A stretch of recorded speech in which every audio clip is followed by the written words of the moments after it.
सो आज हम डिस्कस करेंगे सेक्शन 111 ऑफ बीएनएस जो कि ऑर्गेनाइज्ड क्राइम की बात करता है और ये एक न्यूली एडेड है जो कि आईपीसी में कभी डिस्कस नहीं किया गया था। तो जो सेक्शन 111 है वो 7 सबसेक्शंस में डिवाइडेड है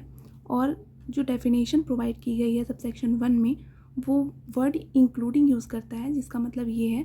कि ये डेफिनेशन जो है वो एक्सॉस्टिव नहीं है and with the advent of time इसमें और भी चीज़ें ऐड हो सकती हैं। सो यहाँ से हम शुरू करते हैं। सब क्लॉज 1 जो है वो बात करता है any continuing unlawful activity including kidnapping, robbery, vehicle theft, extortion,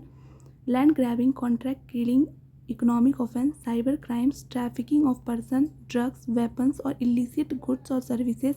human trafficking for prostitution और ransom by any person or a group of person acting in concert either singly or jointly as a member of an organized crime syndicate or on behalf of such syndicate by use of violence, threat of violence, intimidation, coercion or by any other unlawful means to obtain direct or indirect material benefit including a financial benefit shall constitute organized crime। इसमें explanation दी गई है जिसमें explanation में 3 definitions दी गई हैं। पहला explanation जो है वो ऑर्गेनाइज्ड क्राइम सिंडिकेट की बात करता है। सेकंड जो एक्सप्लेनेशन है वो कंटिन्यूइंग अनलॉफुल एक्टिविटी की बात करता है। थर्ड एक्सप्लेनेशन है इकोनॉमिक ऑफेंस को डिफाइन करता है।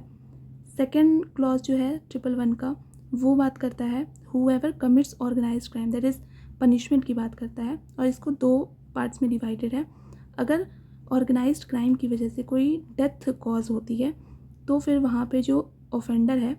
उसको डेथ की भी पनिशमेंट हो सकती है, लाइफ इम्प्रिजनमेंट भी हो सकता है एंड जो फाइन का अमाउंट होगा वो 10 लाख से कम नहीं होगा। और इन एनी अदर केस अगर डेथ कॉज नहीं होती है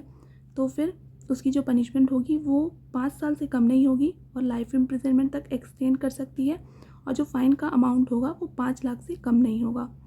थर्ड क्लॉज बात करता है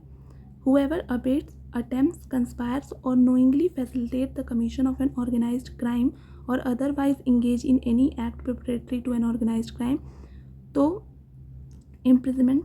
5 साल से कम का नहीं होगा और लाइफ इम्प्रिजनमेंट एक्सटेंड कर सकता है और जो फाइन का अमाउंट है वो 5 लाख से कम नहीं होगा।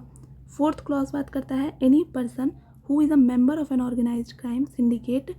तो उसको जो पनिशमेंट है वो 5 लाख से कम 5 साल से कम नहीं होगी एंड जो वो लाइफ इम्प्रिजनमेंट एक्सटेंड कर सकती है और जो फाइन का अमाउंट है वो 5 लाख से कम नहीं होगा। फिफ्थ जो है whoever intentionally harbors or conceals any person who has committed the offense of an organized crime,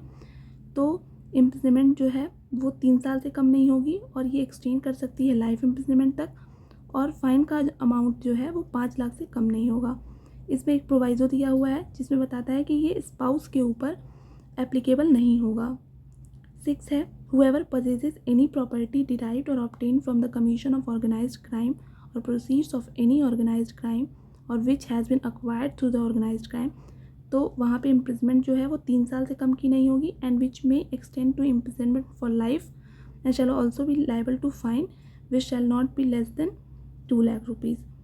7th clause जो है